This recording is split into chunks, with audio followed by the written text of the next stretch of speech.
Hi hello నమస్తే welcome back to mercy study circle. నేను మీ మెర్సీని. ఈరోజు చెప్పుకోబోయే టాపిక్ ఏంటంటే 9th జాగ్రఫీ న్యూ సిలబస్ నుండి టోటల్ లెసన్ సంబంధించిన 300+ బిట్స్ అయితే ఈ వీడియోలో చూద్దాం. అందుకంటే ముందు మన ఛానల్ ఫస్ట్ టైం కనుక చూస్తున్నట్లయితే మీ అమూల్యమైన సబ్స్క్రైబ్ అయితే నాకు సపోర్ట్ చేయండి ఫ్రెండ్స్. ఎగ్జామ్కి వెళ్ళే ముందు ఈ మోస్ట్ ఇంపార్టెంట్ బిట్స్ అయితే ఒకసారి చూసుకుని వెళ్ళండి. ఎందుకంటే లైన్ టు లైన్ ఇవ్వకపోయినా సరే ఎగ్జామ్లో ఆడడానికి అవకాశం ఉన్న బిట్స్ అయితే ఇవ్వడం జరిగింది. సో ఎక్కడ స్కిప్ చేయకుండా ఎండ్ వరకు చూసేయండి. అలాగే మన ఛానల్ని సబ్స్క్రైబ్ చేసుకోవడం మాత్రం మర్చిపోద్దు. ఈ వీడియోకి ఇంకా లైక్ చేయకపోతే ప్లీజ్ లైక్ చేసేయండి ఫ్రెండ్స్. భారతదేశ వైశాల్యంలో 7వ స్థానంలో కలదు. అయితే భారతదేశం కన్నా ముందు 6 స్థానాల్లో గల దేశాలు ఏవి? Brazil, Australia. భారతదేశాన్ని 2 విభిన్న శీతోష్ణ స్థితులుగా విభజిస్తున్న కర్కట రేఖతో సరిహద్దు లేని రాష్ట్రం మణిపూర్. సరిహద్దు గల రాష్ట్రాలు మధ్యప్రదేశ్, మిజోరం, గుజరాత్.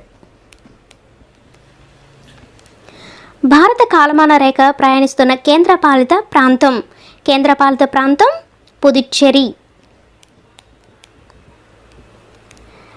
మణిపూర్తో సరిహద్దు లేని రాష్ట్రం ఏది? మణిపూర్తో సరిహద్దు లేని రాష్ట్రం మేఘాలయ. సరిహద్దు గల రాష్ట్రాలు చూసుకున్నట్లయితే మిజోరం, అస్సాం, నాగాలాండ్. భారతదేశ భూభాగం 3.28 మిలియన్ల చదరపు కిలోమీటర్ల విస్తీర్ణంలో కలదు. అయితే భారతదేశం యొక్క మొత్తం వైశాల్యం ప్రపంచంలోని మొత్తం భూభాగంలో 2.4% ఉంది. భారతదేశం పూర్తిగా ఉత్తరార్ధగోళంలో ఉంది. ఈ 3 కూడా సరైనవే. 1869లో సుయాజ్ కాల్ అందుబాటులోకి రావడం వల్ల ఐరోపా నుండి భారతదేశానికి రావడానికి ఎన్ని కిలోమీటర్ల దూరం తగ్గింది? ఎన్ని కిలోమీటర్ల దూరం తగ్గిందంటే 7,000 కిలోమీటర్ల దూరం తగ్గింది. భారతదేశంలో ప్రస్తుతం ఎన్ని రాష్ట్రాలు, ఎన్ని కేంద్రపాలిత ప్రాంతాలు ఉన్నాయి? భారతదేశంలో ప్రస్తుతం 28 రాష్ట్రాలు, 8 కేంద్రపాలిత ప్రాంతాలు ఉన్నాయి. నెక్స్ట్ వన్, భారతదేశానికి దక్షిణాన చిట్ట చివరి ప్రాంతమైన ఇందిరా పాయింట్ ఏ సంవత్సరంలో సముద్రపు నీటిలో మునిగిపోయింది? 2004లో. మిర్జాపూర్ అనేది ఏ రాష్ట్రంలో కలదు? మిర్జాపూర్ అనేది ఉత్తరప్రదేశ్ రాష్ట్రంలో కలదు. దేశంలోని సహజ వనరులు, పర్యావరణం మరియు సుస్థిరాభివృద్ధిలో వారి పాత్ర గురించి విద్యార్థుల అవగాహన తీసుకురావడానికి పఠన ఆధారిత అభ్యాసాన్ని అందించే పోర్టల్. Answer B, school Bhuvan.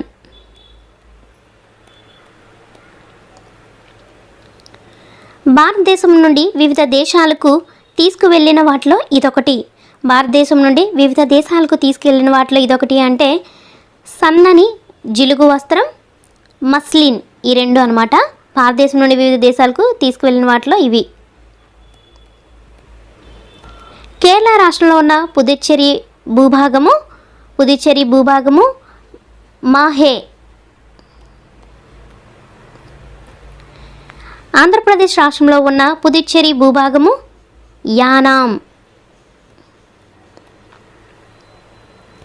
Tamil Nadu రాష్ట్రంలో ఉన్న పుదుచ్చేరి భూభాగము కరైకాల్. ఏ రాష్ట్రం గుండా కర్కట రేఖ ప్రయాణించదు?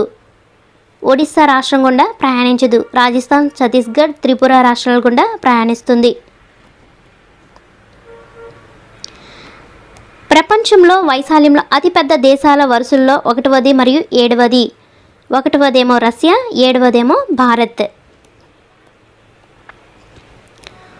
ఉత్తరాఖండ్, ఉత్తరప్రదేశ్, బీహార్, పశ్చిమ బెంగాల్ మరియు సిక్కింలతో ఉమ్మడి సరిహద్దు కలిగి ఉన్న దేశం నేపాల్. ప్రపంచంలో వైశాల్యంలో అతిపెద్ద దేశాల వరుసల్లో 3వది మరియు 6వది. 3వదేమో యుఎస్ఏ, 6వదేమో ఆస్ట్రేలియా.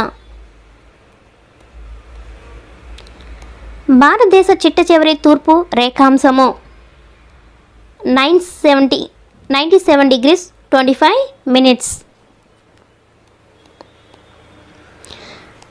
భారతదేశ ప్రామాణిక రేఖాంశము 82.5 degrees తూర్పు రేఖాంశము మరియు 88 degrees 30 minutes తూర్పు రేఖాంశము. ఆప్షన్ డి, ఏ మరియు సి. ఈ క్రింది వాటిలో సరైనవి: క్రింది వాటిలో సరైనవి చూసుకున్నట్లయితే భారతదేశ భూ సరిహద్దు దాదాపు 15,200 కిలోమీటర్లు. గుజరాత్ నుండి అరుణాచల్ ప్రదేశ్ వరకు సమయ వ్యత్యాసము 2 గంటలు. దక్షిణం నుండి ఉత్తరం వైపుకు వెళ్లే కొలది అక్షాంశాల విస్తరణ పగలు రాత్రి వ్యవధిని ప్రభావితం చేస్తుంది. సో ఇవన్నీ సరైనవే. భారతదేశ ఉత్తర దక్షిణ దూరం 3,214 కిలోమీటర్లు. భారతదేశ అంతర్జాతీయ భూ సరిహద్దు 15,200 కిలోమీటర్లు. భారతదేశ మొత్తం సముద్ర తీరం 7,516 కిలోమీటర్లు. ఇది సరైనది కాదు. భారతదేశ తూర్పు పడమర దూరం 2,933 కిలోమీటర్లు. 1 to 4 అనేవి సరైనవి.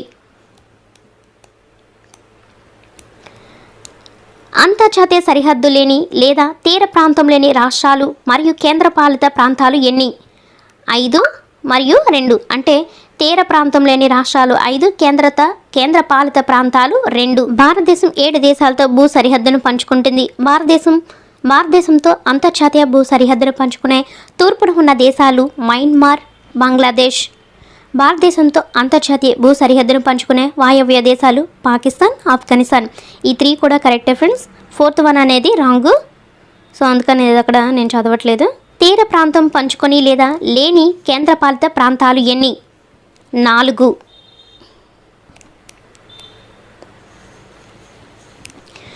జమ్మూ కాశ్మీర్ గుండా వెళ్ళే అక్షాంశము డిగ్రీల్లో చూసుకున్నట్లయితే 30 degrees. పశ్చిమాన ఉన్న గుజరాత్తో పోలిస్తే తూర్పున ఉన్న అరుణాచల్ ప్రదేశ్కి మధ్య ఎన్ని డిగ్రీల భేదం ఉంది? 30 డిగ్రీల భేదం ఉంది. రేఖాంశం 1 డిగ్రీ నుండి ఇంకొక డిగ్రీ జరగడానికి ఎంత సమయం తీసుకుంటుంది? నిమిషాల్లో చూసుకున్నట్లయితే 4 నిమిషాల్లో.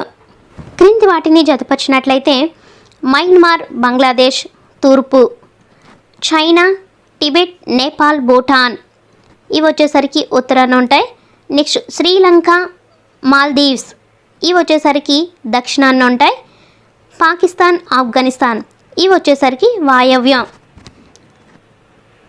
మయన్మార్ అండ్ బంగ్లాదేశ్ తూర్పున, చైనా, టిబెట్, నేపాల్, భూటాన్ అనేసరికి అవి వచ్చేసరికి ఉత్తరాన. అలాగే శ్రీలంక, మాల్దీవ్స్ వచ్చేసరికి దక్షిణాన ఉంటాయి. పాకిస్తాన్, ఆఫ్ఘనిస్తాన్ ఇవి వాయవ్య. లాస్ట్ వన్, భారతదేశానికి సముద్రం మీదుగా దక్షిణాన పొరుగున ఉన్న ద్వీప దేశాలు శ్రీలంక, మాల్దీవులు. బంగారు ప్రాంతపు నేలలు ఏ పర్వత ప్రాంతంలో సున్నప్రాయ నిక్షేపాలు కలిగి ఉన్నాయి? మిజో కొండలు. బంగారు ప్రాంతపు నేలలు మిజో కొండలు పర్వత ప్రాంతంలో సున్నపురాయి నిక్షేపాలు కలిగి ఉన్నాయి.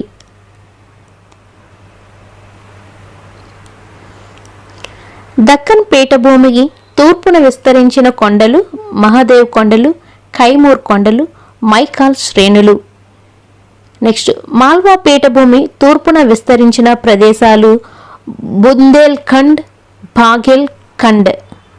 వింధ్య శ్రేణికి దక్షిణాన ఉన్న శ్రేణి ఆరావల్ శ్రేణి. ఈ 2 ఆప్షన్స్ అయితే కరెక్ట్. అయితే 3rd ఆప్షన్ అనేది రాంగ్. అయితే కరెక్ట్ ఆన్సర్ ఏంటంటే వింధ్య శ్రేణికి దక్షిణాన ఉన్న శ్రేణి ఆరావల్ శ్రేణి కాదు, సాత్పుర శ్రేణి. వింధ్య శ్రేణికి దక్షిణాన ఉన్న శ్రేణి సాత్పుర శ్రేణి. అయితే ఆరావల్ శ్రేణి వాయవ్యంలో ఉంటుంది. సో కరెక్ట్ ఆన్సర్ అయితే అది. నెక్స్ట్ చూసుకున్నట్లయితే పశ్చిమ కనుమల ఎత్తు సగటు 900 to 1600 మీటర్స్. ఇది కూడా కరెక్ట్ ఆన్సరే. తూర్పు కనుమల ఎత్తు సగటు 800 మీటర్స్. ఇది రాంగు. తూర్పు కనుమల సగటు ఎత్తు 600 మీటర్స్. తూర్పు కనుమల ఎత్తు పశ్చిమ కనుమల కంటే ఎత్తు తక్కువ. ఇది కూడా రాంగు. తూర్పు కనుమల ఎత్తు పశ్చిమ కనుమల కంటే తక్కువ ఎత్తు ఉంటుందన్నమాట. లేదా ఇంకొకలా చెప్పుకోవాలనుకుంటే పశ్చిమ కనుమలు తూర్పు కనుమల కంటే ఎత్తుగా ఉంటాయి. సో నేను చెప్పిన ప్రతి పాయింట్ మీరు నోట్బుక్లో అయితే నోట్ చేసుకోండి, లేదంటే మీరు పీడిఎఫ్ తీసుకున్నట్లయితే కరెక్షన్ అయితే చేసుకోండి. నెక్స్ట్ వన్ చూద్దాం. పశ్చిమ తీరంలో ఉన్న విభాగాలను జతపరచండి. పశ్చిమ తీరంలో ఉన్న భాగాలు చూసుకున్నట్లయితే తీరం యొక్క ఉత్తర భాగం కొంకన్ తీరము. మధ్య ప్రాంతం చూసుకున్నట్లయితే కెనరా తీరం. దక్షిణ ప్రాంతం చూసుకున్నట్లయితే మలబార్ తీరం. అంటే BCA వీటిని జతపరుచుకున్నట్లయితే తీరం యొక్క ఉత్తర భాగం కొంకన్ తీరము, మధ్య ప్రాంతం చూసుకున్నట్లయితే కెనరా తీరము, దక్షిణ ప్రాంతం చూసుకున్నట్లయితే మలబార్ తీరం. ఈ క్రింది వానిలో హిమాలయాల ప్రాంతీయ విభజన సరిగ్గా ఉన్న జత చూసుకున్నట్లయితే సింధు మరియు సట్లెజ్ నదుల మధ్య గల హిమాలయాలు పంజాబ్ హిమాలయాలు, సట్లెజ్ మరియు కాళీ నదుల మధ్య గల హిమాలయాలు కుమయున్ హిమాలయాలు, తీస్తా మరియు దిహాంగ్ నదుల మధ్య గల హిమాలయాలు అస్సాం హిమాలయాలు. ఇవన్నీ కూడా కరెక్ట్ అయినవే. క్రింది వాటిని జతపరిచినట్లయితే బంగర్ పురాతన మట్టితో ఏర్పడిన ప్రాంతం, ఖాదర్ అనేది వరద మైదానాల యొక్క నవీన తరుణ నిక్షేపాలు. నెక్స్ట్ టెరాయి అనేసరికి తడి చిత్తడి మరియు బురదగా ఉన్న ప్రాంతం. నెక్స్ట్ భాబర్ చూసుకున్నట్లయితే గులకరాళ్ళ నిక్షేపణ. దీని యొక్క కరెక్ట్ ఆప్షన్ వచ్చేసరికి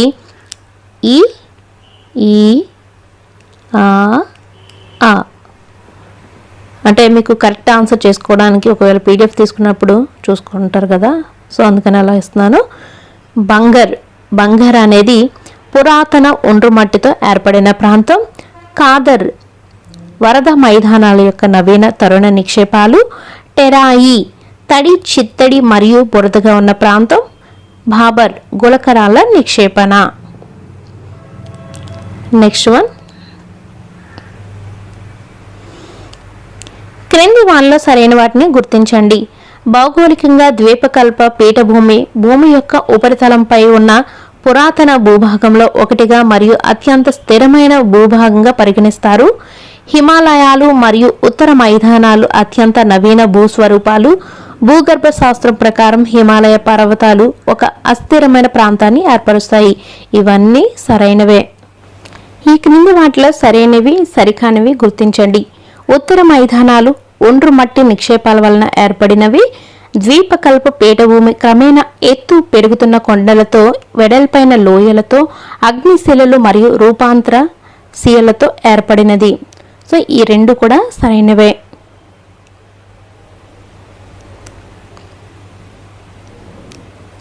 హిమాలయాల గురించి సరైన వాటిని గుర్తించండి. హిమాలయ పర్వత శ్రేణులు సింధు నుండి బ్రహ్మపుత్ర వరకు పశ్చిమ తూర్పు దిశల్లో ఉన్నాయి.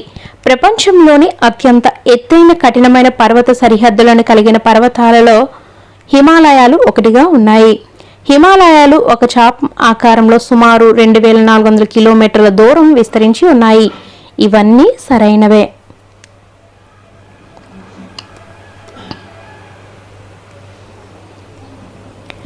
క్రింది వాటిలో వీటి వెడల్పు కాశ్మీర్లో 400 కిలోమీటర్ల నుండి అరుణాచల్ ప్రదేశ్లో 150 కిలోమీటర్ల వరకు మారుతూ ఉంటుంది.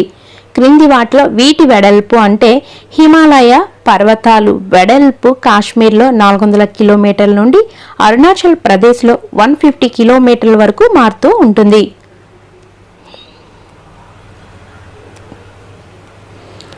నెక్స్ట్, ఈ క్రింది వాటిలో సరికానివి గుర్తించండి.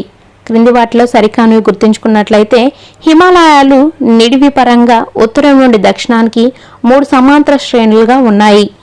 నెక్స్ట్, ఈ శ్రేణుల మధ్య అనేక లోయలు ఉన్నాయి. అన్నింటిలోకి ఉత్తరంగా ఉన్న శ్రేణిని అత్యున్నత లేదా అంతర్ హిమాలయాలు లేదా హిమాద్రి అని అంటారు. ఏది కాదు.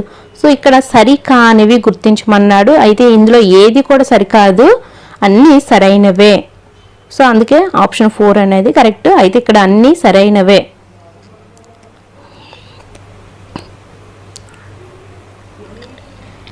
నెక్స్ట్ వన్, 6000 మీటర్ల సగటు ఎత్తుతో ఎత్తైన శిఖరాలతో కూడిన అత్యంత విచ్ఛిన్న శ్రేణి మరియు అన్ని ప్రముఖ హిమాలయ శిఖరాలన్నీ ఇందులోనే కలిగి ఉన్న శ్రేణి ఈ క్రింది వాటిల్లో ఏది అని అడుగుతున్నారు. అంతర్ హిమాలయాలు లేదా హిమాద్రి. Repeat again. 6000 మీటర్ల సగటు ఎత్తుతో ఎత్తైన శిఖరాలతో కూడిన అత్యంత విచ్ఛిన్న శ్రేణి మరియు అన్ని ప్రముఖ హిమాలయ శిఖరాలన్నీ అంతర హిమాలయాలు లేదా హిమాద్రిలోనే కలిగి ఉన్న శ్రేణి.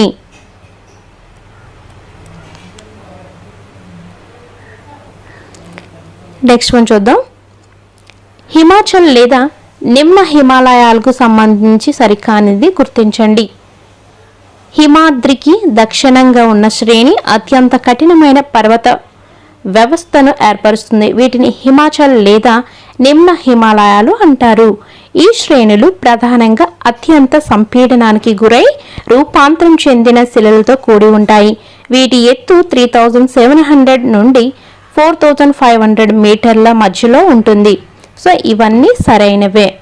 క్రింది వాటిని జతపరచండి. పర్వత శిఖరం, దాని ఎత్తు చూసుకున్నట్లయితే మకాలు యొక్క ఎత్తు 8481. ధవలగిరి చూసుకున్నట్లయితే 8172. అన్నపూర్ణ చూసుకున్నట్లయితే అన్నపూర్ణ అనే ఎత్తు చూసుకున్నట్లయితే 8078. నందాదేవి 7817. పర్వత శిఖరం, దాని ఎత్తు చూసుకున్నారు కదా. మకాలు 8481. ధవలగిరి చూసుకున్నట్లయితే 8172. అన్నపూర్ణ చూసుకున్నట్లయితే 8078. నందాదేవి 7817.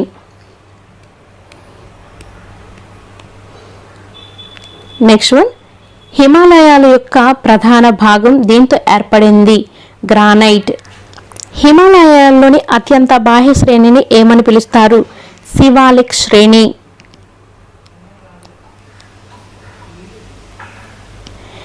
దిహాంగ్ లోయ దాటిన తర్వాత హిమాలయాలు ఒక్కసారిగా తూర్పు తిరిగి దక్షిణ సరిహద్దుగా వ్యాపించి ఉన్నాయి. ఈశాన్య రాష్ట్రాల గుండా వెళ్తున్న కొండలు అవక్షేప శిలలైన దృఢమైన ఇసుకరాలతో నిర్మితమై ఉన్నాయి. ఇది కరెక్టే, అయితే ఇది రాంగు. కరెక్ట్ ఆన్సర్ ఏంటంటే దిహాంగ్ లోయ దాటిన తర్వాత హిమాలయాలు ఒక్కసారిగా దక్షిణం వైపుకు తిరిగి తూర్పు సరిహద్దుగా వ్యాపించున్నాయి. ఇది ఇటు రివర్స్ అన్నమాట. ఇక్కడ భారతదేశంలోని అతిపెద్ద ఉప్పు నీటి సరస్సు ఏది? అది ఏ రాష్ట్రంలో ఉంది? చిలికా సరస్సు ఒడిస్సా రాష్ట్రంలో ఉంది. భారతదేశంలో అతిపెద్ద ఉప్పు నీటి సరస్సు చిలికా సరస్సు. ఇదైతే ఒడిస్సా రాష్ట్రంలో ఉంది. నెక్స్ట్, ప్రపంచంలోని అతిపెద్ద జనావాస నదీ తీర ద్వీపమైన మజులి ఈ నదీ తీర వ్యవస్థలో ఉంది. బ్రహ్మపుత్ర నది. ఇక్కడ క్వశ్చన్ మరొకలాగా అడగొచ్చు. ప్రపంచంలోని అతిపెద్ద జనావాస నదీ తీర ద్వీపం ఏదని అడగొచ్చు. మజులి. సో ఇది ఏ నదీ తీర వ్యవస్థలో ఉందంటే బ్రహ్మపుత్ర నదీ తీర వ్యవస్థలో ఉంది. సో క్వశ్చన్ మీరు 2 times అలా చదివినట్లయితే మీకు ఎక్కువ క్వశ్చన్స్ అక్కడే ఫ్రేమ్ అవుతూ ఉంటాయి. ప్రతిదీ కూడా ఇంపార్టెంట్ బిట్ అయితే ఇవ్వటం జరిగింది. మోస్ట్ ఇంపార్టెంట్ బిట్స్ ఖచ్చితంగా అయితే చూసుకుని వెళ్ళండి. భారతదేశం యొక్క ఏకైక క్రియాశీల అగ్నిపర్వతం ఏ దీవుల్లో ఉంది? అండమాన్ మరియు నికోబార్ దీవుల్లో ఉన్నది. భారతదేశం యొక్క ఏకైక క్రియాశీల అగ్నిపర్వతం అండమాన్ మరియు నికోబార్ దీవుల్లో ఉన్నది. నెక్స్ట్, ఆస్ట్రేలియాలోని గ్రేట్ బారియర్ రీఫ్ ఏ రకపు పగడపు దిబ్బలకు మంచి ఉదాహరణ? ప్రాకార పగడ దిబ్బలకు మంచి ఉదాహరణ. క్రింది వారిలో భూమి యొక్క ఉపరితల పైన గల అత్యంత పురాతనమైన భూభాగం ఏది? ద్వీపకల్ప పీఠభూమి.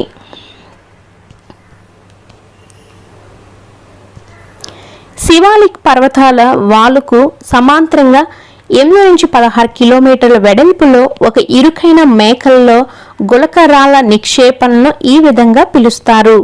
బాబర్. మరొకసారి, శివాలిక్ పర్వతాల వాలుకు సమాంతరంగా 8 నుంచి 16 కిలోమీటర్ల వెడల్పులో ఒక ఇరుకైన మేకల్లో గులకరాల నిక్షేపణను ఈ విధంగా పిలుస్తారు. బాబర్. నెక్స్ట్ వన్, వృత్తాకారంలో లేదా గుర్రపు డెక్క ఆకారంలో ఉండే పగడపు దిబ్బలు అటోల్స్. వృత్తాకారంలో లేదా గుర్రపు డెక్క ఆకారంలో ఉండే పగడపు దిబ్బలు అటోల్స్.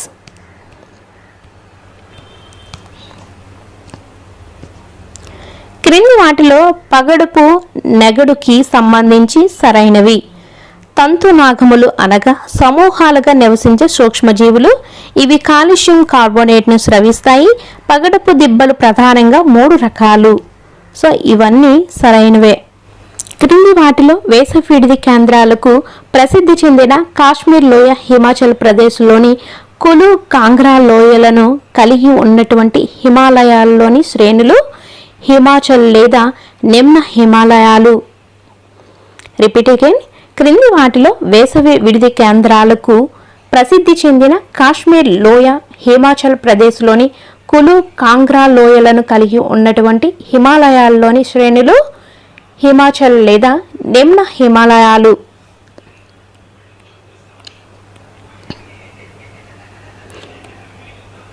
ఈ క్రింది వారిలో సరికానిదాన్ని గుర్తించండి అంటున్నారు. లక్షద్వీపులు సముదాయం కేరళలోని మల్బార్ తీరానికి దగ్గరగా ఉన్నాయి. ఇది కూడా కరెక్టే. పూర్వం లక్షద్వీపులను లక్షదీవి, లక్కదీవి, మినికాయ్ మరియు అమీన్ దీవులను పిలిచేవారు. ఇది కూడా కరెక్టే. నెక్స్ట్ 1973లో వీటికి లక్షద్వీపులను పేరు పెట్టారు. ఇది కూడా కరెక్టే. లక్షద్వీపులు 32 చదరపు మీటర్ల విస్తీర్ణంలో ఉన్నాయి. ఇది రాంగు. అయితే కరెక్ట్ ఆన్సర్ ఏంటంటే చిన్న డిఫరెన్స్, 32 చదరపు మీటర్లు కాదు, 32 చదరపు కిలోమీటర్ల విస్తీర్ణంలో ఉన్నాయి. సో ఇదనమాట సరికానిది ఏదంటే డి. అయితే సరైన ఆన్సర్ ఏంటి? 32 చదరపు కిలోమీటర్ల విస్తీర్ణంలో ఉన్నాయి. నెక్స్ట్ వన్ చూద్దాం. సవరాయ్ కొండలు మరియు జావడి కొండలు తూర్పు కనుమలకు ఈ దిశలో ఉన్నాయి, ఆగ్నేయం దిశలో ఉన్నాయి. ఈ క్రింది వాళ్ళలో సరికాని జతను గుర్తించండి. అయితే ఇక్కడ ఏంటి జతపరచమంటున్నారంటే పర్వత శిఖరము, దేశము గుర్తించమంటున్నారు. సరికాని జత ఏంటో గుర్తించమంటున్నారు. ఫస్ట్ వన్ చూసుకున్నట్లయితే ఎవరెస్ట్ నేపాల్, ఇది కరెక్టే. కాంచనగంగా భారతదేశం, ఇది కరెక్టే. ధవల్గిరి భారతదేశం, ఇది రాంగు. ధవల్గిరి నేపాల్ దేశము. అన్నపూర్ణ నేపాల్, ఇది కరెక్ట్ అయిందే. కామెట్ నేపాల్, కామెట్ అనేది భారతదేశము, సో ఇది రాంగు. మకాలు భారతదేశము, భారతదేశం కాదు నేపాల్. సో ఇక్కడ కరెక్ట్ ఆన్సర్లు చెప్తాను చూడండి. ఎవరెస్ట్ నేపాల్, కాంచనగంగా భారతదేశము, ధవల్గిరి నేపాల్, అన్నపూర్ణ నేపాల్, కామెట్ భారతదేశము, మకాలు నేపాల్. ఈ క్రింది వాటిలో ప్రపంచంలోనే అతిపెద్ద నదీ పరివాహక ప్రాంతం ఏది? అమెజాన్ నది. ప్రపంచంలోనే అతిపెద్ద నదీ పరివాహక ప్రాంతం అమెజాన్ నది. ఈ క్రింది వాటిలో సింధు నది గురించి సరైనది చూసుకున్నట్లయితే సింధు నది మానవ సరోవరం సరస్సు దగ్గర టిబెట్లో పుడుతుంది. సింధు నది మొత్తం పొడవు 2900 కిలోమీటర్లు. సింధు నది అధిక భాగం పాకిస్తాన్లో కలదు. సో ఇవన్నీ సరైనవే.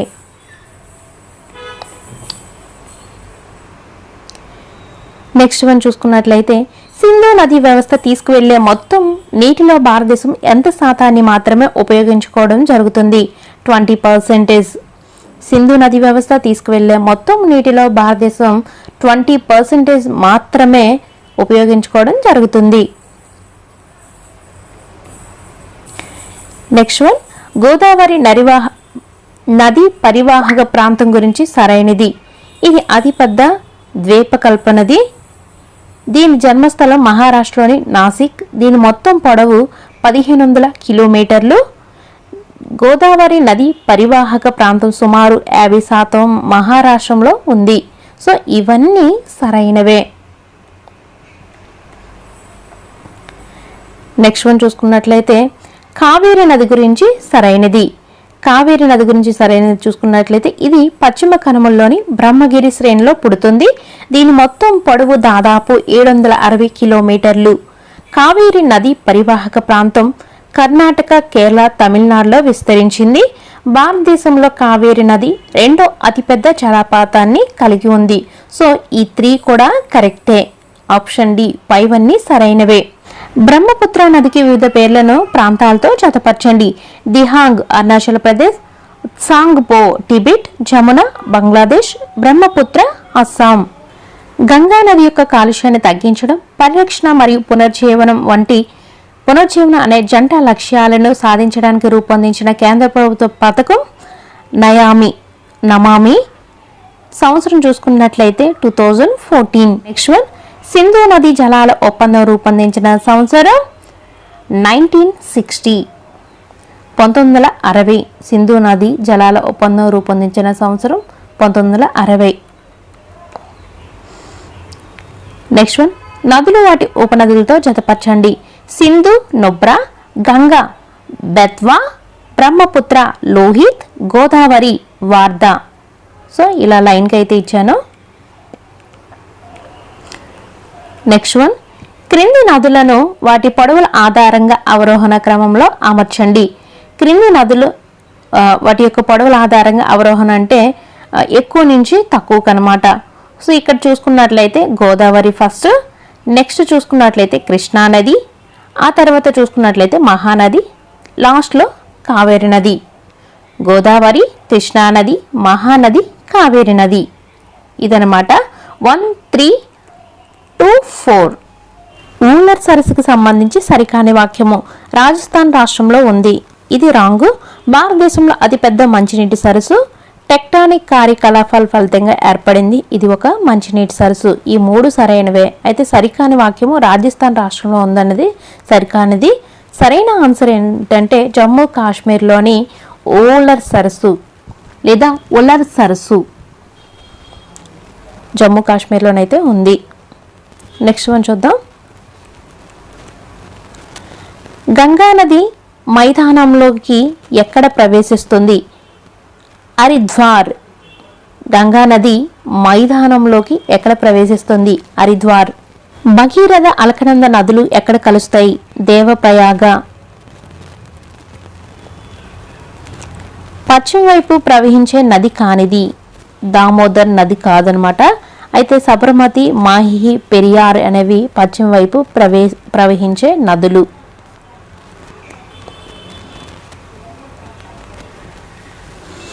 నెక్స్ట్ వన్, ద్వీపకల్పంలో తూర్పున ప్రవహించే నదులు మహానది, గోదావరి నది, కృష్ణా నది, తుంగభద్రా నది. ద్వీపకల్పంలో పశ్చిమాన ప్రవహించే నదులు నర్మదా నది, తపతీ నది. పై వాటిలో సరైనది ఏంటంటే 2 కూడా సరైనవే. ద్వీపకల్పంలో తూర్పున ప్రవహించే నదులు ఇవి, పశ్చిమాన ప్రవహించే నదులు ఇవి.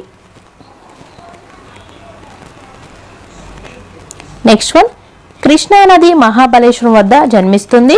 కృష్ణానది మహారాష్ట్ర, కర్ణాటక, తెలంగాణ, ఆంధ్రప్రదేశ్ రాష్ట్రాల ద్వారా ప్రయాణించి అంశల దీవి వద్ద బంగాళాఖాతంలో కలుస్తుంది. అలాగే కృష్ణానది పొడవు దాదాపు 1400 కిలోమీటర్లు. కృష్ణానదికి మూసి, భీమ, తుంగభద్ర అనే ఉపనదులు కలవు. సో ఇవన్నీ కూడా సరైనవే. కృష్ణానది మహాబలేశ్వరం వద్ద జన్మిస్తుంది. కృష్ణానది మహారాష్ట్ర, కర్ణాటక, తెలంగాణ, ఆంధ్రప్రదేశ్ రాష్ట్రాల ద్వారా ప్రయాణించి అంశల దీవి వద్ద బంగాళాఖాతంలో కలుస్తుంది. కృష్ణానది పొడవు దాదాపుగా 1400 కిలోమీటర్లు. కృష్ణానదికి మూసి, భీమ, తుంగభద్ర అనే ఉపనదులు కలవు. నెక్స్ట్ వన్, ఆక్స్బౌ సరస్సును ఇలా కూడా పిలుస్తారు. ఆక్స్బౌ సరస్సును ఎద్దుగెట్ట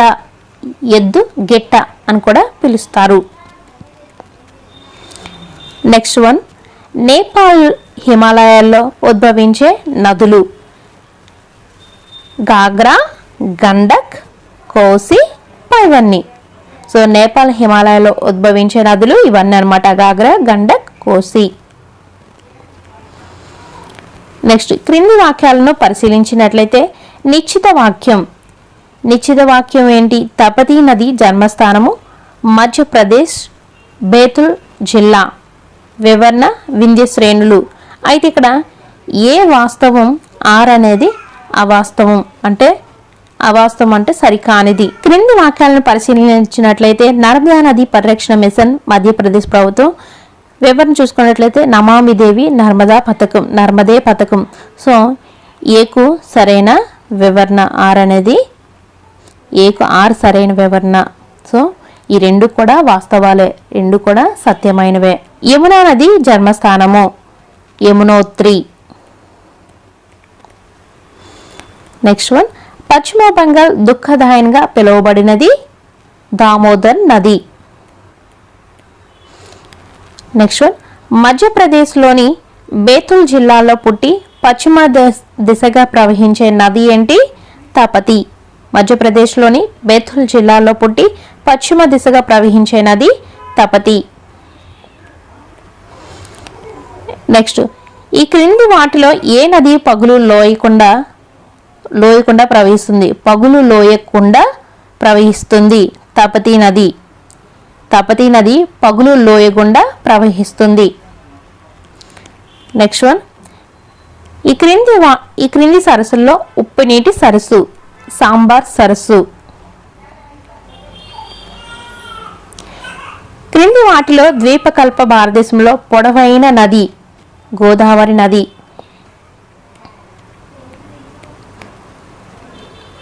పాకిస్తాన్ చీనాబ్తో కలుస్తున్న నది జీలం. నెక్స్ట్ వన్, వేసవి మరియు చలికాలంలో వర్షపు నీటిని పొందే దక్షిణ భారతదేశంలోని ఒక నది కావేరి నది. Repeat again. వేసవి మరియు చలికాలంలో వర్షపు నీటిని పొందే దక్షిణ భారతదేశంలోని ఒక నది కావేరి నది. నెక్స్ట్ వన్, భారతదేశంలోని అతిపెద్ద జలపాతం కుంచికల్. ఇది కర్ణాటకలో ఉంది.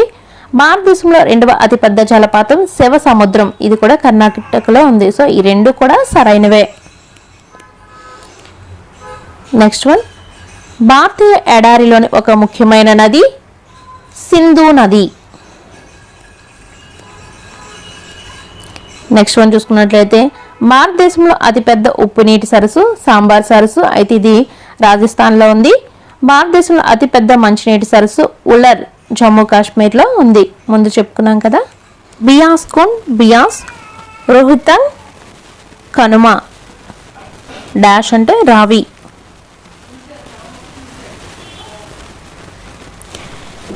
ఏ రెండు ఉపనదుల కలయిక వల్ల బ్రహ్మపుత్ర నది పురుడు పోసుకుంటుంది?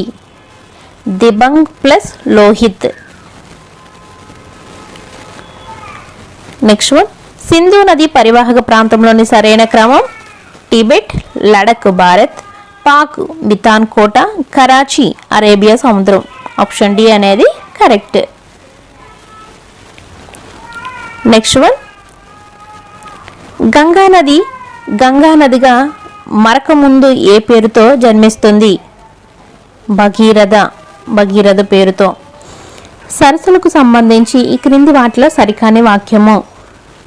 భారతదేశంలోని అన్ని సరస్సులు ఒకదానికొకటి సంబంధం కలిగి ఉంటాయి. సో ఇది మాత్రం సరికానిది. అయితే భారతదేశంలో అన్ని సరస్సులు ఒకదానికొకటి సంబంధం కలిగి ఉండవు. హిమానీ నదులు మంచు పలకల చర్య ఫలితంగా కొన్ని సరస్సులు ఏర్పడ్డాయి. మరికొన్ని గాలి నదులు చర్యల వల్ల కార్యకలాపాల ద్వారా సరస్సులు ఏర్పడ్డాయి. సో ఈ రెండు సరైనవి, ఇది సరికానిది. నదులు మరియు వాటి ఉపనదులు సరైన వాటిని జతపరిచినట్లయితే గంగాకు వచ్చేసరికి చంబల్, సింధు, చినాబ్, బ్రహ్మపుత్ర, దిబాంగ్, కృష్ణ, భీమా. మరొకసారి చూడండి.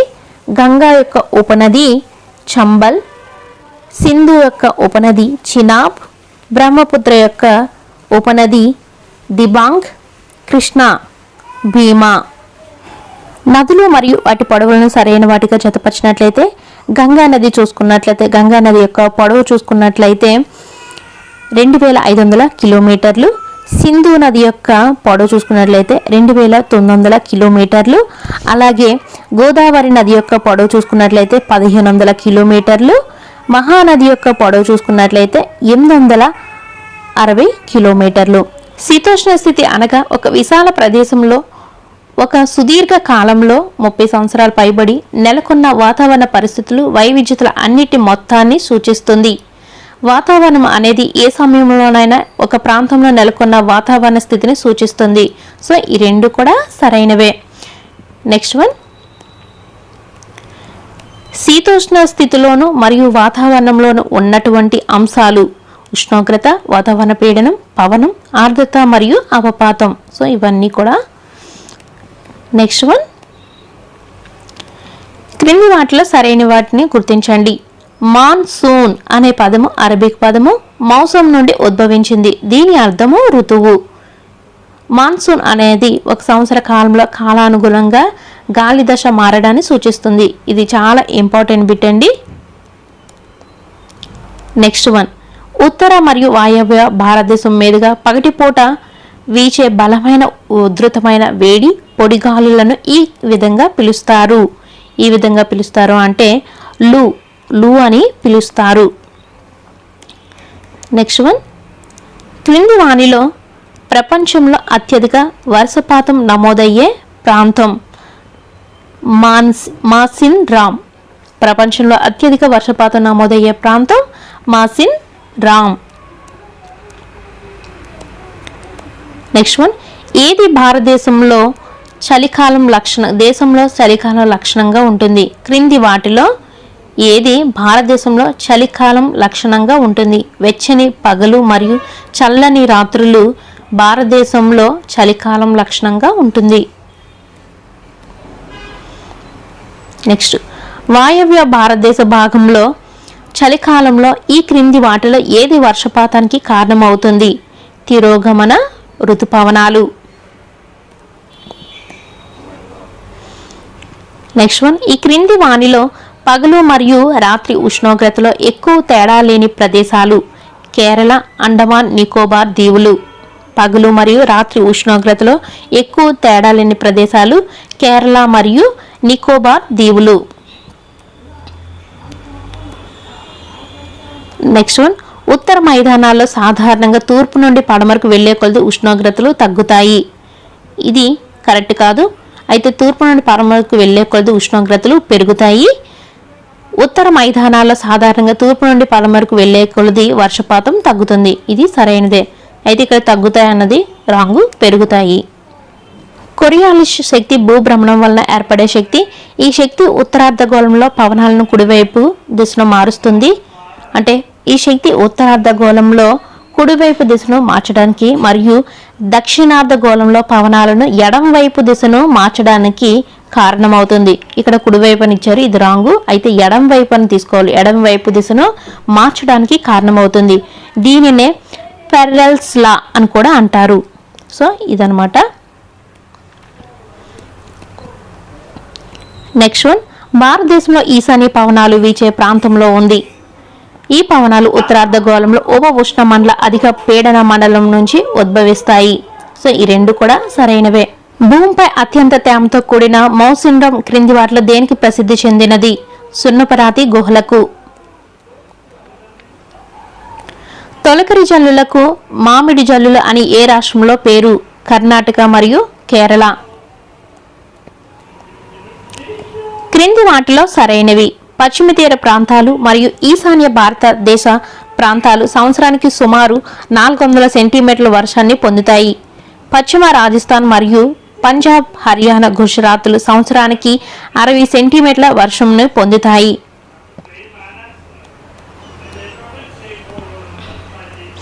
భారతదేశ వాతావరణ శీతోష్ణ లక్షణాలు ఉష్ణమండలం మరియు ఉప ఉష్ణమండలం. అక్టోబర్, నవంబర్ నెలలు ఈ క్రింది పరిస్థితుల సంధికాలంగా చెప్తారు. శుష్క వర్షాకాలం నుంచి అనర్ధ శీతాకాలం. సరైనవి సరికానివి గుర్తించినట్లయితే స్టాలగ్మైట్ గుహనేల భాగం నుండి పైకి పెరిగే సున్నపురాయి. స్టాలక్టైట్ గుహ పైకప్పు భాగం నుండి క్రిందికి పెరిగే సున్నపురాయి. సో ఈ రెండు కూడా సరైనవే. నెక్స్ట్, తూర్పు జెట్ ప్రవాహంగా పిలువబడే తూర్పు జెట్ ప్రవాహం ద్వీపకల్ప భారతదేశం మీదుగా సుమారు ఎన్ని డిగ్రీల ఉత్తర అక్షాంశం పైన వీస్తుంది?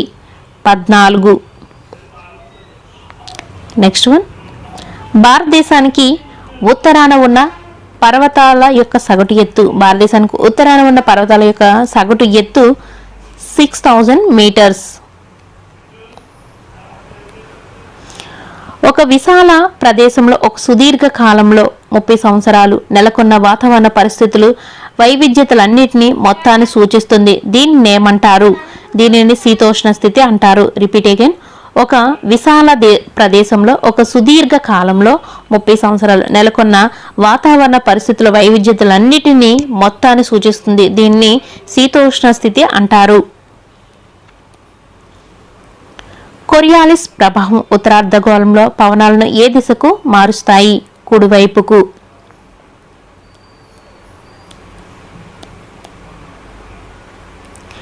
పశ్చిమ తుఫాను విక్షోభాలు ఏ ప్రాంతం నుండి వచ్చిన శీతాకాలపు వాతావరణ దృగ్విషయాలు?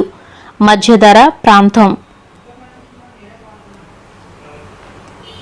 వేసవికాలం ముగిసే సమయానికి ముఖ్యంగా ఏ ఏ ప్రాంతాలు తొలకరి జల్లులు పడతాయి? కర్ణాటక, కేరళ. మౌసన్ రామ్ ఉన్న ప్రదేశము కాశీ కొండల్లో గల దక్షిణ శ్రేణులు. ఋతుపవన ద్రోణి యొక్క అక్షం మైదానాల మీద ఉన్నప్పుడు ఈ ప్రాంతం తక్కువ వర్షపాతం కురుస్తుంది. తక్కువ వర్షపాతం కాదు, మంచి వర్షపాతం కురుస్తుంది అంటే ఎక్కువ. అక్షం హిమాలయాలకు దగ్గరగా మారినప్పుడు మైదానాల్లో పొడి కాలాలు ఎక్కువ కాలం ఉంటాయి. సో రెండు సరైనవే. అయితే ఈ రెండు సరైన దాంట్లో నేను చెప్పింది మంచి వర్షపాతం కురుస్తుంది. సో అలా ఉన్నప్పుడు రెండు సరైనవే. తక్కువ వర్షపాతం అనేది సరికానిది, రెండోది మాత్రం సరైనదే. నెక్స్ట్ వన్, దేశంలో సగభాగం ఉష్ణమండల ప్రాంతానికి చెందినది. మిగిలిన ప్రాంతమంతా ఆయన రేఖకు ఉత్తరాన ఉపమండలంలో ఉంది. సో రెండు కూడా సరైనవే.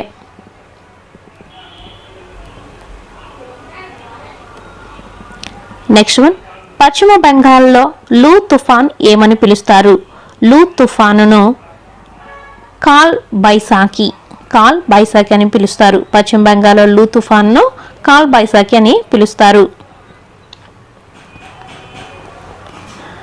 మౌసన్ రామ్ ఏ రకపు సున్నపరాతి గుహలకు ప్రసిద్ధి? స్టాలగ్మైట్, స్టాలక్టైట్, టైట్. సో ఈ రెండు అన్నమాట. ఉత్తర భారతదేశంలో ఏ ఏ నెలలు అత్యంత చలిగా ఉంటాయి? డిసెంబర్ మరియు జనవరి. నెక్స్ట్ వన్, మే నెలలో దేశంలోని వాయవ్య ప్రాంతంలో ఎన్ని సెల్సియస్ ఉష్ణోగ్రత సాధారణంగా ఉంటుంది? 45 డిగ్రీ సెల్సియస్. ఏదైనా ప్రాంతం యొక్క పీడనం మరియు పవన వ్యవస్థ దేనిపై ఆధారపడి ఉంటాయి? అక్షాంశము మరియు ఎత్తు. మార్చిలో దక్కన్ పీఠభూమిలో నమోదైన అత్యధిక ఉష్ణోగ్రత 38 డిగ్రీ సెల్సియస్. ఏప్రిల్లో గుజరాత్ మరియు మధ్యప్రదేశ్లోని ఉష్ణోగ్రతలు దాదాపు 42 డిగ్రీ సెల్సియస్గా ఉంటాయి. నెక్స్ట్, మహావత్ అనగా శీతాకాలపు వర్షపాతము. భారతదేశంలో కాలానుగుణ తిరోగమన పవన వ్యవస్థకు ఋతుపవనాలు అని పేరు పెట్టిన వారు ఎవరు? అరబ్బులు. భారతదేశ కాలానుగుణంగా తిరోగమన పవన వ్యవస్థకు ఋతుపవనాలు అని పేరు పెట్టిన వారు అరబ్బులు. ఈశాన్య వ్యాపార పవనాలు దేశంపై విస్తరించి ఉండే కాలము శీతాకాలము. ఈ క్రింది వాటిలో సరైనవి. భారతదేశ శీతోష్ణ స్థితిని ఋతుపవన శీతోష్ణ స్థితి రకంగా అభివర్ణిస్తారు. ఆసియాలో ప్రధానంగా దక్షిణ మరియు ఆగ్నేయాసియాలో ఈ రకపు శీతోష్ణ స్థితి కనిపిస్తుంది. ఈ రెండు కూడా సరైనవే. క్రింది వాటిలో ఒక ప్రదేశము యొక్క శీతోష్ణ స్థితిని ప్రభావితం చేసే కారకాలు ఏవి? అక్షాంశం, ఎత్తు, పీడనం మరియు పవన వ్యవస్థ, సముద్రం నుండి దూరం, ఖండాంతర్గత, సముద్ర ప్రవాహాలు మరియు నైసర్గిక స్వరూపాలు. సో ఇవన్నీ కూడా శీతోష్ణ స్థితిని ప్రభావితం చేసే కారకాలు. నెక్స్ట్ వన్, స్థానికంగా మహావత్ అని పిలిచే శీతాకాలపు వర్షపాతం ఏ పంటల సాగుకి చాలా ముఖ్యమైనది? రబీ పంటలకు చాలా ముఖ్యమైనది. రబీ పంటల సాగుకి చాలా ముఖ్యమైనది. నెక్స్ట్ వన్, ప్రపంచంలో చాలా ఎడారులు ఈ ప్రాంతాల్లో కలవు. ఉప ఉష్ణ మండలము ఖండాల పశ్చిమ అంచుల్లో కలవు. లాస్ట్ వన్, భారత ద్వీపకల్పంలోకి నైరుతి ఋతుపవనాలుగా ప్రవేశించే పవనాలు. Repeat again. భారత ద్వీపకల్పంలోకి నైరుతి ఋతుపవనాలుగా ప్రవేశించే పవనాలు ఆగ్నేయ వ్యాపార పవనాలు. భారతదేశం వృక్ష వైవిధ్యంలో ప్రపంచంలో 10వ స్థానంలో ఉంది. భారతదేశం వృక్ష వైవిధ్యంలో ఆసియాలో 4వ స్థానంలో ఉంది. సో ఈ రెండు కూడా సరైనవే. క్రింది వాటిలో సిమ్లీపాల్ బయో రిజర్వ్ ఏ రాష్ట్రంలో ఉంది? సిమ్లీపాల్ బయో రిజర్వాయర్ ఏ రాష్ట్రంలో ఉంది అంటే ఒడిస్సా రాష్ట్రంలో ఉంది.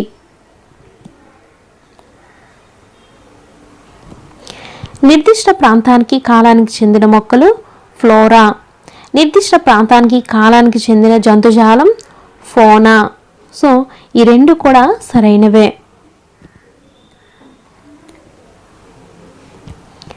నెక్స్ట్ వన్, వన్యప్రాణి సంరక్షణ చట్టము భారతదేశంలో అమలు చేయబడిన సంవత్సరం 1972. మానవ సహాయం లేకుండా మానవ చర్యలకు గురి కాకుండా సహజంగా పెరిగిన మొక్కల సమూహాన్ని ఏమంటారు? సహజ వృక్ష సంపద, స్వచ్ఛ వృక్ష సంపద, వర్జిన్ వెజిటేషన్. సో ఈ 3 కూడా అంటారన్నమాట. అంటే పైవన్నీ సరైనవే. పొదల పొర భూమి ఉపరితలం నుండి ఎంత ఎత్తులో ఉంటుంది? 1.5 మీటర్స్. పొదల పొర భూమి ఉపరితలం నుండి 1.5 మీటర్స్ పొడవు ఉంటుంది, ఎత్తులో ఉంటుంది.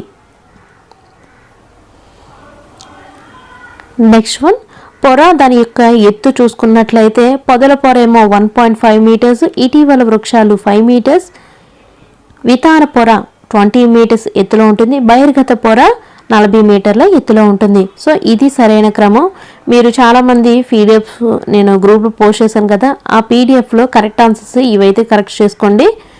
దాంట్లో సరిగ్గా ఆప్షన్స్ అయితే లేవు. ఇది కరెక్ట్ ఆప్షన్స్. అంటే పొదల పొర డైరెక్ట్ అనమాట 1.5, ఇటీవల వృక్షాలు 5 మీటర్స్, వితాన పొర 20 మీటర్స్, బహిర్గత పొర 40 మీటర్స్. ఇది కరెక్ట్ ఆన్సర్. భారతదేశంలో మాత్రమే కనిపించే మరియు రక్తపోటు చికిత్సకు ఉపయోగించే ఔషధ మొక్క సర్పగంధ. మన దేశంలో ప్రధాన వృక్షాలను ఎన్ని రకాలుగా విభజించారు? 5 రకాలుగా విభజించారు.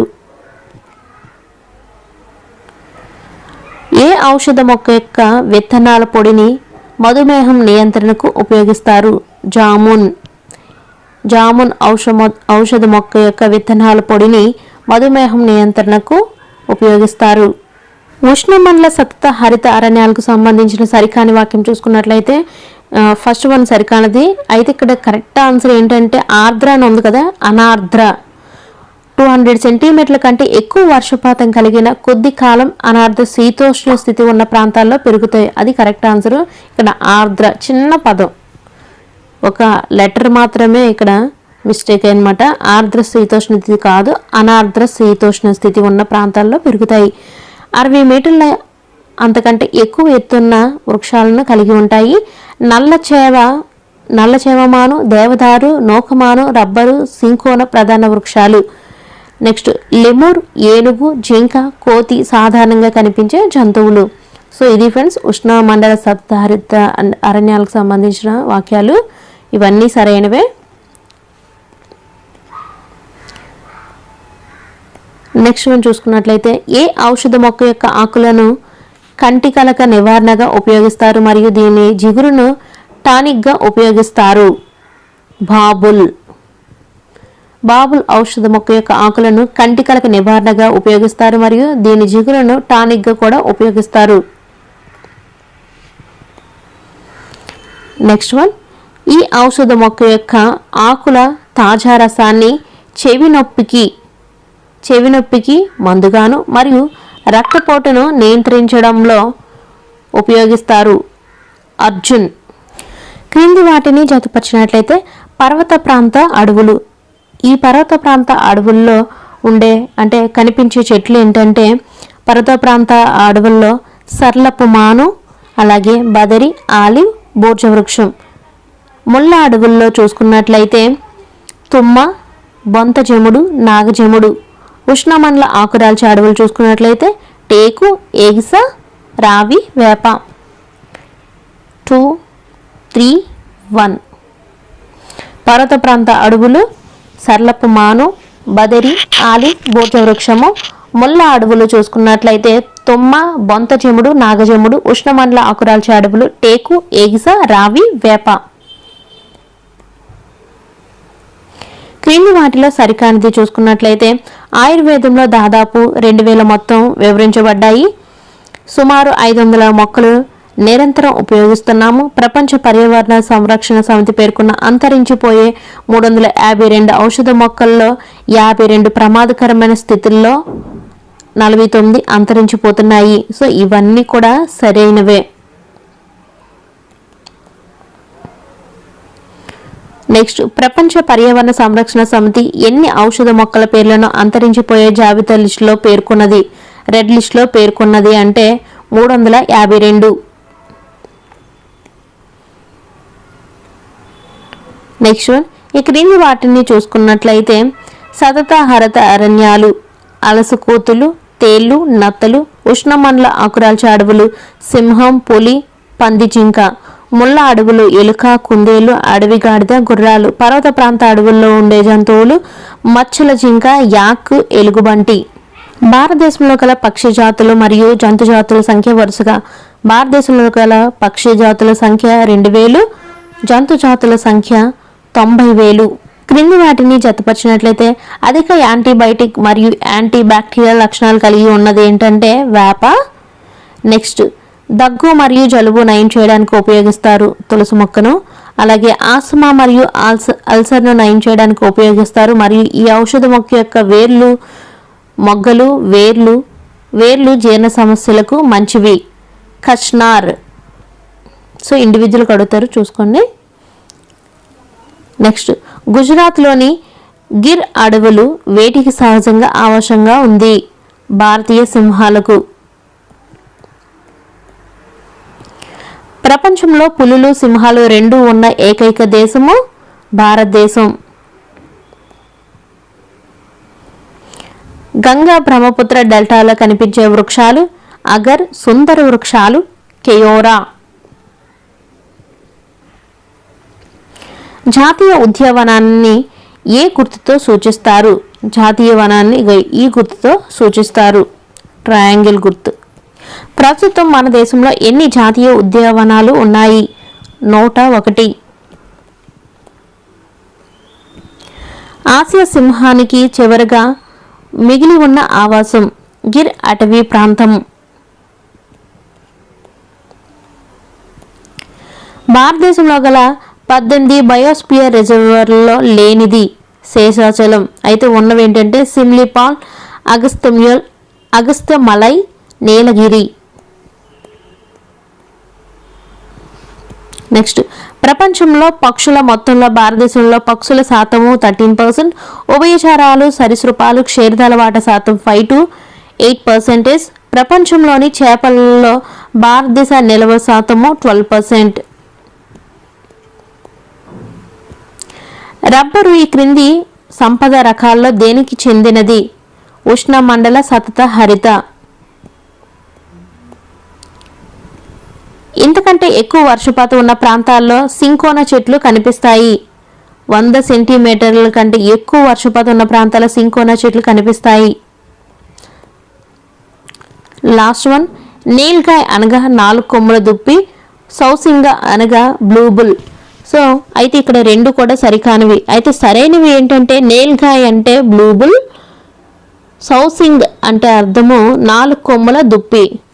2011 జనాభా లెక్కల ప్రకారం ప్రపంచ జనాభాలో భారతదేశ జనాభా శాతం 17.5%. భారతదేశంలో మొదటి జనగణన 1872లో జరిగింది. మొదటి సంపూర్ణ జనగణన జరిగిన సంవత్సరం 1881. సో ఈ రెండు కూడా సరైనవే. 2011 జనాభా లెక్కల ప్రకారం ఉత్తరప్రదేశ్ అత్యధిక జనాభా కలిగిన రాష్ట్రంగా ఉంది. దేశ జనాభాలో ఉత్తరప్రదేశ్ 16% జనాభాను కలిగి ఉంది. సో ఈ రెండు కూడా సరైనవే. జమ్మూ కాశ్మీర్ రాష్ట్రంలో జమ్మూ కాశ్మీర్ మరియు లద్దాఖ్ అనే 2 కేంద్ర పాలిత ప్రాంతాలుగా విభజించిన రోజు 5వ తారీఖు 8వ నెల 2019 ఆగస్టు 5వ తారీఖున జమ్మూ కాశ్మీర్ రాష్ట్రంను జమ్మూ కాశ్మీర్ మరియు లద్దాఖ్ అనే 2 కేంద్ర పాలిత ప్రాంతాలుగా విభజించారు. జనాభా పెరుగుదల పరిమాణాన్ని ఇది సూచిస్తుంది. ప్రతి సంవత్సరం జోడింపబడిన వ్యక్తుల సంఖ్యను సూచిస్తుంది.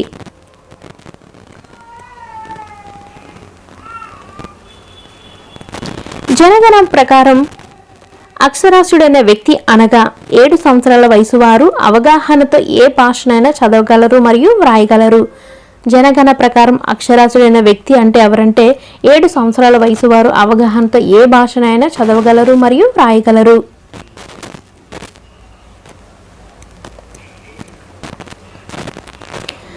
దేశ జనాభాలో దాదాపు సగం జనాభా కేవలం 5 రాష్ట్రాల్లోనే ఉన్నారు. ఆ రాష్ట్రాలు ఏంటంటే ఉత్తరప్రదేశ్, మహారాష్ట్ర, బీహార్, పశ్చిమ బెంగాల్, ఆంధ్రప్రదేశ్. సో ఈ రెండు కూడా సరైనవే.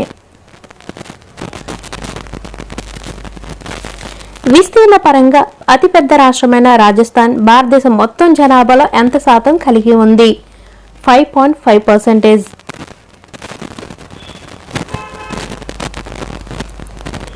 జనాభా మార్పుకు ప్రధానం కానిదేంటి? అక్షరాస్యులు. అయితే జనాభా మార్పుకు ప్రధానమైనవి జనన రేట్లు, మరణ రేటులు, వలసలు.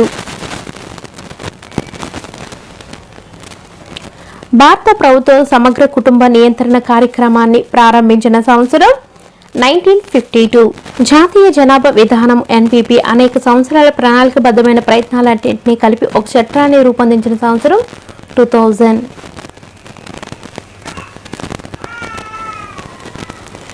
క్రింది వాటిని జతపరిచినట్లయితే ప్రపంచ విస్తీర్ణం 97.6, భారతదేశ విస్తీర్ణము 2.4%, ప్రపంచ జనాభా 82.5%, భారతదేశ జనాభా 17.5%. ప్రపంచ విస్తీర్ణము 97.6%, భారతదేశ విస్తీర్ణము 2.4%, ప్రపంచ జనాభా 82.5%, భారతదేశ జనాభా 17.5%. మీకు అనుకూలంగా ఉంటుందని చెప్పేసి పక్కన ఇచ్చేసాను. జాతీయ జనాభా విధానం ఎన్పిపి 2000 విధాన రూపకల్పన చేసిన అంశాలు 14 సంవత్సరాల వయసు వరకు ఉచిత నిర్బంధ పాఠశాల విద్యను అందించడం, ప్రతి 1000 సజీవ జననాలకు 30 కంటే తక్కువకు తగ్గించడం, టీకా ఇవ్వడం ద్వారా నివారించగల అన్ని వ్యాధులకు వ్యతిరేకంగా పిల్లలకు సార్వత్రిక రోగ నిరోధక శక్తిని అందించడం, బాలికలకు ఆలస్యంగా వివాహం చేయడాన్ని ప్రోత్సహించడం మరియు కుటుంబ సంక్షేమాన్ని ప్రజా కేంద్రీకృత కార్యక్రమంగా మార్చడం. Repeat again. 14 సంవత్సరాల వయసు వరకు ఉచిత మరియు నిర్బంధ పాఠశాల విద్యను అందించడం, ప్రతి 1000 సజీవ జననాలకు 30 కంటే తగ్గించడం, టీకా ఇవ్వడం ద్వారా నివారించగల అన్ని వ్యాధులకు వ్యతిరేకంగా పిల్లలకు సార్వత్రిక రోగ నిరోధక శక్తిని అందించడం, బాలికలకు ఆలస్యంగా వివాహం చేయడాన్ని ప్రోత్సహించడం మరియు కుటుంబ సంక్షేమాన్ని ప్రజా కేంద్రీకృత కార్యక్రమంగా మార్చడం. సో ఇవన్నీ సరైనవే, అంటే దీనిలోని అంశాలే.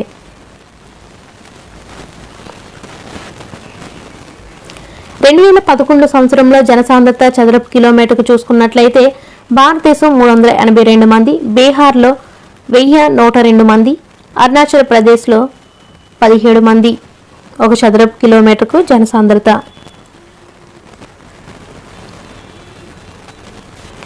కౌమార జనాభా గురించి సరైనవి. భారతీయ జనాభా యొక్క అత్యంత ముఖ్యమైన లక్షణం దాని కౌమార జనాభా పరిమాణమే. కౌమార జనాభా పరిమాణము భారతదేశం మొత్తం జనాభాలో 5వ వంతుగా ఉంది. సాధారణంగా 10 నుండి 19 సంవత్సరాల వయసు మధ్య ఉన్న సమూహాన్ని యుక్త వయస్కులుగా వర్గీకరిస్తారు.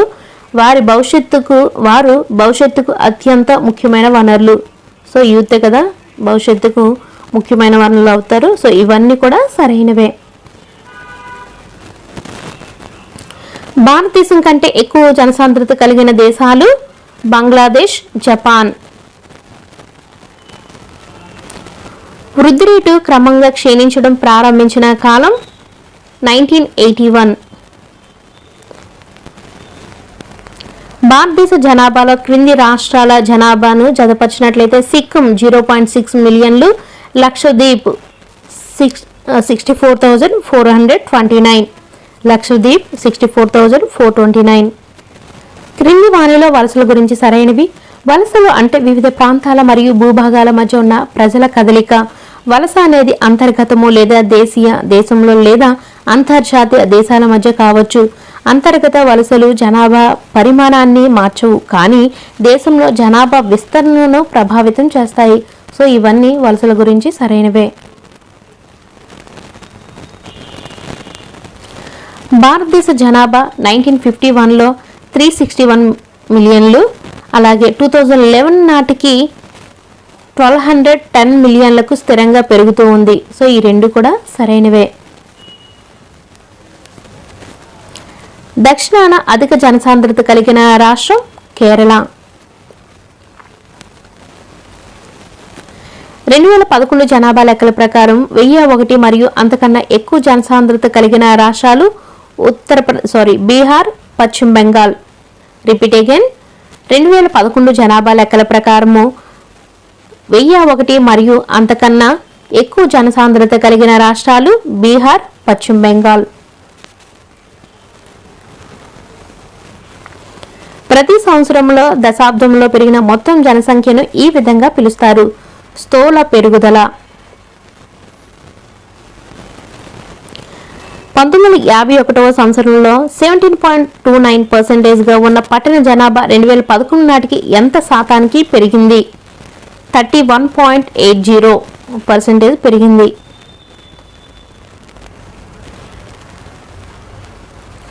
ఒక నిర్దిష్ట కాలంలో, ఉదాహరణకు గత 10 సంవత్సరాల కాలంలో ఒక దేశం లేదా భూభాగంలో నివసిస్తున్న జనాభాలో వచ్చిన మార్పును జనాభా పెరుగుదల అంటారు. జనాభా పెరుగుదల 2 విధాలుగా వ్యక్తీకరిస్తారు. జనాభా పెరుగుదల నిర్దిష్ట సంఖ్యల రూపంలోనూ, ఒక సంవత్సరంలో వచ్చే మార్పు శాతం రూపంలోనూ ఉంటుంది. సో ఇవన్నీ కూడా సరైనవే. క్రింది వాటిలో సరైనది: ప్రతి 10 సంవత్సరాలకు ఒకసారి క్రమం తప్పక జనగణనలు జరుగుతాయి. మొదటి సంపూర్ణ జనగణన 1881లో జరిగింది, 1881. సో ఈ 2 కూడా సరైనవే. క్రింది వాటిలో సరైనవి గుర్తించినట్లయితే, జనన రేటు అనేది ఒక సంవత్సరంలో ప్రతి 1000 మంది వ్యక్తులకు కలిగిన సజీవ జననాల సంఖ్య. భారతదేశంలో జననాల రేటు ఎల్లప్పుడూ మరణాల రేట్ల కంటే ఎక్కువగా ఉన్నాయి. సో ఈ 2 కూడా సరైనవే.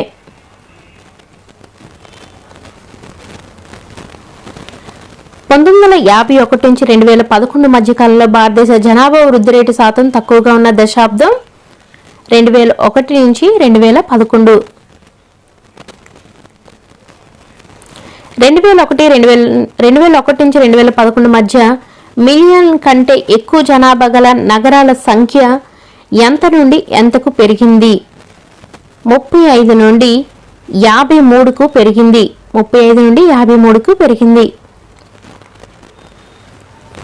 భారతదేశ విస్తీర్ణము 3.28 మిలియన్ చదరపు కిలోమీటర్లు. సో ఇది టీచర్స్ టోటల్ లెసన్ సంబంధించిన బిట్స్. ఇవి ఎగ్జామ్కి వెళ్ళే ముందు మాత్రం ఖచ్చితంగా చూసుకొని వెళ్ళండి.